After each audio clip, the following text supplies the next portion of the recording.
Good morning, everybody. Today we're going to be installing the Putco blade. It's basically a turn signal brake light combo for your back of your truck. Should be pretty bright and look really nice. But there's a lot of brands out there I noticed, and I researched this quite a bit. A lot of off brands, a lot of oddball brands. This one seemed to be extremely high rated. There was one other, I believe, called a Red Line that looked pretty good. But this seemed to be the best bet for the money. So what you get is you get the comes in a big cardboard box. You get the blade itself. Again, they have 48 inches, 60 inches, and all that, and miscellaneous wiring. Now, one other thing I noticed is you can get it just like this, and then do a lot of splicing and stuff on your truck, or plug this directly into your 4-prong.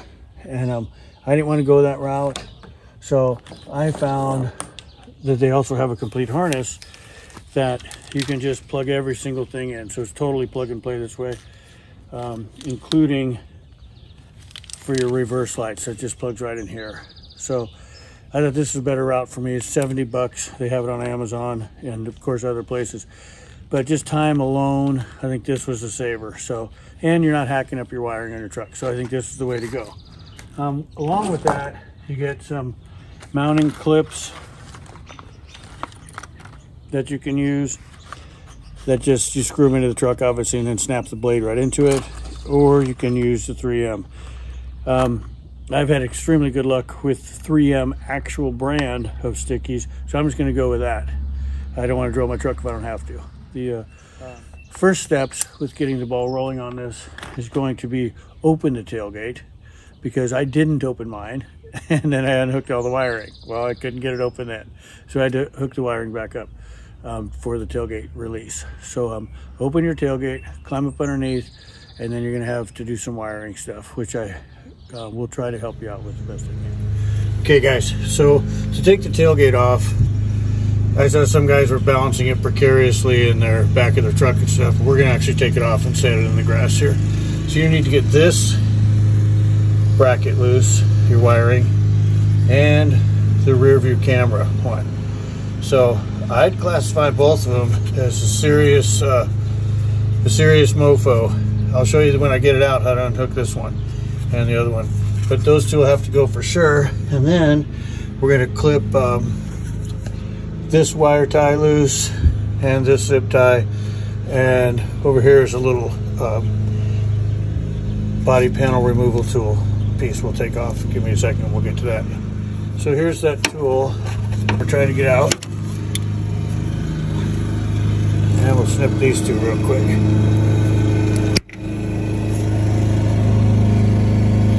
And my neighbor's going like crazy. Okay guys, so now we're going to remove the tailgate. So I laid these towels down here, folded up like 3 or 4 times. And the reason I'm laying those towels down is because we're taking these suspending straps out. And I don't want to scratch up the tailgate real bad. So guys, I decided to remove the straps completely. It's both 13 millimeters. The reason for that is I just don't want them flopping all around, beating the hell out of my paint job. So just go ahead and take that out. I'm going to lay them down on the ground, same way they came out. Okay, so I saw some guys had the tailgate off technically, but kind of propped up in their pickup bed. Well, it just doesn't look that good to me. I was afraid it would fall over or something, so I just wanted to take it all the way off. So, but taking these connectors off was a real nightmare. As you guys know, they're never easy. So this one's for the camera, and man, you really got to push down on this a lot and slide it back at the same time. So I had to actually push down with my fat thumb, and then I put another screwdriver up there and pushed it down a little bit till it moved. And then it popped right off and all was good with the world. So that was for the camera. And this is the main wiring harness for the power release and all that. So this one, you actually have to flip this lever. It's on your truck, flipped upward when it's pushed together. And so you have to push this down and actually get it into this position. So you can see how it would fold up and lock. So now you get it all the way down like this, then push right here, and it pops right out. But boy, I mean, they're tough. So take your time, wear a headlamp or something if you can't see under there, and try not to break anything. But yeah, make sure when you push this down, it comes all the way flush against the side of it. Otherwise, it still will not release. And then push right there. You'll be good to go. So that'll be the wiring. Then when you take the truck tailgate off, if you don't have an assistant, then have maybe some carpenter stands or something there to set the truck tailgate on while you pull these through. So, but that's honestly, this is the hardest part of the job so far. Okay, so this is the area where your blade's gonna actually go. So once the tailgate's off, over in a safe place, you need to clean this up real well. So what I did basically just Windexed it, you know, initially. Okay, once that's all Windexed and dried off, just using the regular alcohol like this, cotton ball. This is just to make sure it's nice and clean for that 3M product. Then just wipe the area you'll be using right through here and the back of your blade itself as well, just from your fingerprints, everything else you probably got on it by now. Yeah, so they say to mount it up from this high spot. See, we've got the high spot on the frame there, or the body, excuse me. So up from that on each side, either 1/4 to 5/16 of an inch. And so I saw another guy had actually used something like this, a carpenter pencil. If you look, I got this set at 5/16, and put that carpenter pencil there, and we're right on the money. Okay, so what I did is use this for a template. So just I set it on the high spot there, just like that, and then use my pencil to make my mark. So just hold it there and come across. And the same thing on the other side. Just lay it on the high spot, nice and flat, and make your mark. So to tie the two together, there's not a high spot in the middle. Just take a 48-inch straight edge. Line that up on both ends as close as I could get it without a helper. And just make a mark in the middle.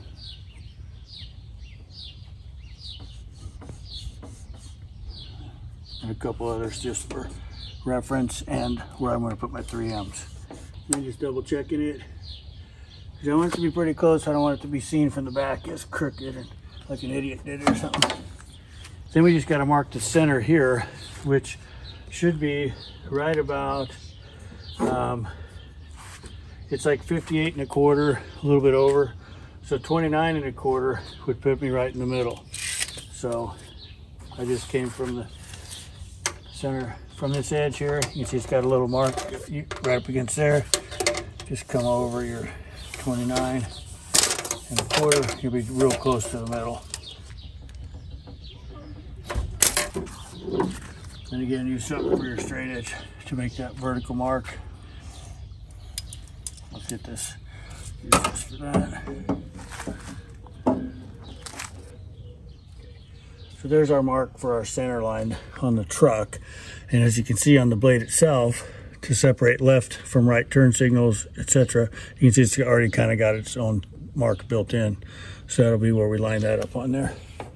So now we just got to put our 3M stuff on and then carefully put it in place. Okay, so we got 3 of these in place. Basically, I should have went maybe a little bit further from center. As you can see, there was the center mark. So it's going to come a few more inches this way. And just stick it on there. That'll be our last one of those. And obviously I'm going to keep the brackets and stuff. If any ever issue comes up, I'll buy some screws and put that on. But I really don't foresee that happening. I've really had good luck with the actual 3M brand product. So now we'll peel all the sticky stuff off of there and then line it up real close. And I'll barely touch it on there until I'm sure I'm level, and then push it on, and we'll get on with the wiring. Okay, so I found getting this backing off was just a whole lot easier to start the edge of it with a razor blade. Because for me, I ended up messing it all up or getting like greasy fingerprints all over it or peeling it up off of there halfway or something. So just get it started with that and take it from there. So what we're doing, guys, we're gonna get it all lined up. So I got the center lined up with the center mark right here, okay, at the bottom, not at the top. And we're gonna set the bottom of the blade right on top of this line. So you really need a helper to do this. I think, without taking a lot of chances, but you know, if you're pretty confident with it, I'd say go for it. I just don't push the stuff on all the way solid till you're pretty certain you're where you want to be. So just line up the bottom of the blade with the top of the line, and then we'll flip it up the rest of the way and put it all in place. All right, guys, so just to be sure that I didn't have it too high, I went ahead and put the tailgate back on, you know, real quick. So again, this was pretty easy. A lot of guys seem to be afraid of it. This one, you just get it about 80 degrees. You'll be able to see. So right about here, and it just slides in. So from the passenger side, it slides on to the right. And over here, at that point, you can see real easily where this one goes in. So it's almost like a bushing. This one's pretty tight. So it's about a 45. And you can see right there, and it slides right in. So you're good to go. Then remember, don't set it back down on here without towels or something in there, unless you hook up one of your retention straps. So I didn't tighten this one down yet, but I just hooked it up. So that way my tailgate's not going anywhere, not gonna scratch anything up. And I double checked my clearance, it all looks really good. So pretty excited about it. Now we're gonna jump up underneath and do the wiring. And again, this is where I believe having this is going to be super worthwhile for a time saver. So I'm going to throw the other strap on real quick, tighten them up, and then jump up underneath there. Okay, guys, so we're going to connect these connectors back together. The big main connector and the camera connector, they go right there. So it simply snaps back into place, and then I'll throw that big lever over the top there, and then slide it back onto the frame mount right here. You can see where it goes on there. Okay, and it should be quick and easy. So I can't hold it with one hand though. Okay, guys, so I got the camera one plugged back in with that completely obnoxious little red clip. Those things are unbelievable. Anyway, then I got the big one pushed all the way back in place, and this lever down. It actually comes down by itself when you get it all pushed in there. And this red lever is pushed all the way down as well. So that's not going anywhere. So before we go any further though, I'm gonna make sure my camera's working back here and my tailgate opens and all that, so I don't have any big surprises later. Okay, so now we need to disconnect these two connectors, one on each side.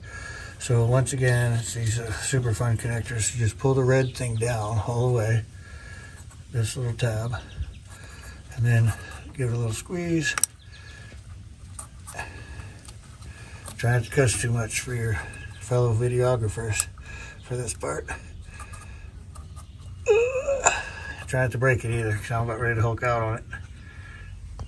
So once again, I don't know, these things really are a struggle for me. Anyway, get this red lever pulled down that far, then squeeze just a little bit on this black part here, and you can see how it moves it up just that tiny bit. It comes right out. But it seems like getting this moved initially is the big trouble. So anyway, there's that. So I'm gonna try to get this side, and then we'll plug in our harness. On the harness that we bought for 70 bucks extra, it's a yellow wire on the driver's side between the black and the white. That's gonna plug right up there under the frame connection, okay? So there we go, it's all secure. And this one plugs back into where we took this apart.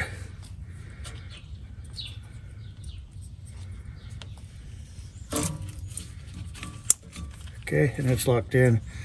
We'll slide our annoying red piece back in there. This one doesn't have anything. This is a nice Putco, user-friendly one. Okay, so then on the other side, and we'll obviously do some cable management when we're done here. So for the passenger side, we have a green wire between the black and the white. We'll just run that right over here.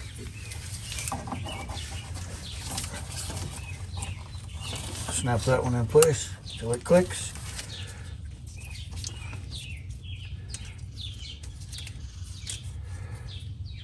And the original factory connector right back in. Clicks. Okay, and slide your red obnoxious lever back in place as well. Okay guys, so this, I saw another guy make this mistake. So make sure you go up over your exhaust with this, or you'll end up cutting it all out and doing it again. So that huge 17,000 miles of harness. And then we'll, like I say, we'll do something good with all this as far as the management of it. But for now, I want to plug it all in, make sure everything works before I go too far with it. So the last connector we have, the last two we have are these two on the harness. So I put a little bit of dielectric grease in there just to protect the connections. And slip that together. And honestly, I'm going to tape this up too, guys, just because I don't want it to be exposed at all. Then let's have one more. This is going to be what engages the reverse lights. So instead of splicing, again, that's why I wanted the harness, so I didn't do that crazy game. There we go. So everything's wired up. I'm going to jump up, make sure it all works, then grab about 25 or 30 zip ties, it looks like, and try to do something with all this wiring. But again, you can see where you really want to keep this away from the exhaust. So that's going to be something we need to definitely address. Okay guys, so everything's wired up, zip tied out of the way. I mounted the little relay box with some 3M double-sided Max extreme tape right there. So it's everything's well away from the exhaust, and I'm tucked up under. The other thing I would just suggest, that just from me almost making that mistake, was you can see where I had the spare tire out because I'm getting ready to do the exhaust and stuff. So make sure you keep all your wires back of where that will come up and squeeze anything potentially. So we have plenty of zip ties. I did do electrical tape around these connections just to give it a little bit more weatherproof. But I think everything's going to go good, and the light looks really nice. I cheated and took a peek already, so we'll show you that in just a second. Okay guys, so it's all together. So we'll show it all in the daylight too. I mean in the night, so you see how pretty it is. Anyway, thanks guys.